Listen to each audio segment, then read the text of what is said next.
இந்த வாயின் ஸ்டுடியோவில் இருந்து எழுதும்போது எனக்கு ஒரே இடத்துல இருந்து எழுதுனா வராது. ஆனால் டப்பிங் படத்துக்கெல்லாம் ஒரே இடத்துல இருந்தால் எழுதணும். ஸ்ட்ரைட் படத்துக்கு ஒரே இடத்துல இருந்தால் எழுதுனா வராது.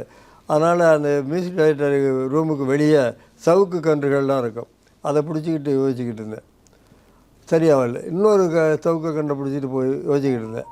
உள்ளே இருந்த அந்த படத்தின் தயாரிப்பாளர் லட்சுமணன் செட்டியார், என்னையா முத்துலிங்க அதை பிடிக்கிறான் அதை பிடிக்கிறான், மரத்தை பிடிக்கிறான், மட்டையை பிடிக்கிறான், சரணத்தை பிடிக்க மாட்டேங்கிறாயா அப்படின்ட்டு சொல்கிறார். என் கால் உதிரிச்சு.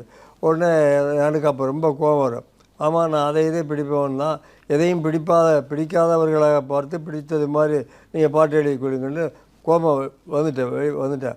உடனே டைரக்டர் கே சங்கரும் விஸ்வநாதனும் ஓடி வந்து நில்லுங்கள், இப்படியெல்லாம் சினிமாவில் கோச்சிட்டு போனால் முன்னேறதுக்கு முடியாது. அப்போ எங்களுக்கெல்லாம் வராத அவமானம் அவங்களுக்கு வந்துடுச்சு. இப்போ என்ன சொல்லிட்டாங்க, அதனால் அப்படி சொல்லிவிட்டு அவங்க பல விஷயங்களை சொன்னாங்க. அவர் விஸ்வநாதன் முதல் இசையமைக்க வந்த ஜனவா படத்தில் எம்ஜிஆர் வேண்டாம்னு சொன்னது, அதுக்கப்புறம் ஏற்றுக்கிட்டது.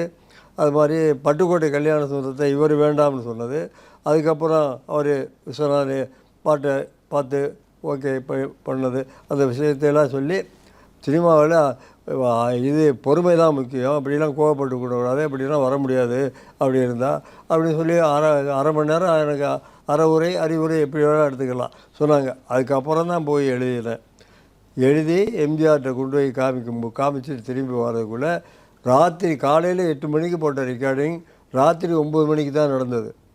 அது வரையிலும் ஜேசுதாஸ் அங்கேயே இருந்து தான் பாடினார். அப்போ இப்போலாம் அப்படியெல்லாம் நடக்குமா? கூப்பிட்டு ஆள் இல்லைன்னா உடனே வேறு ஆளை மாற்றி எழுதிடுவாங்க.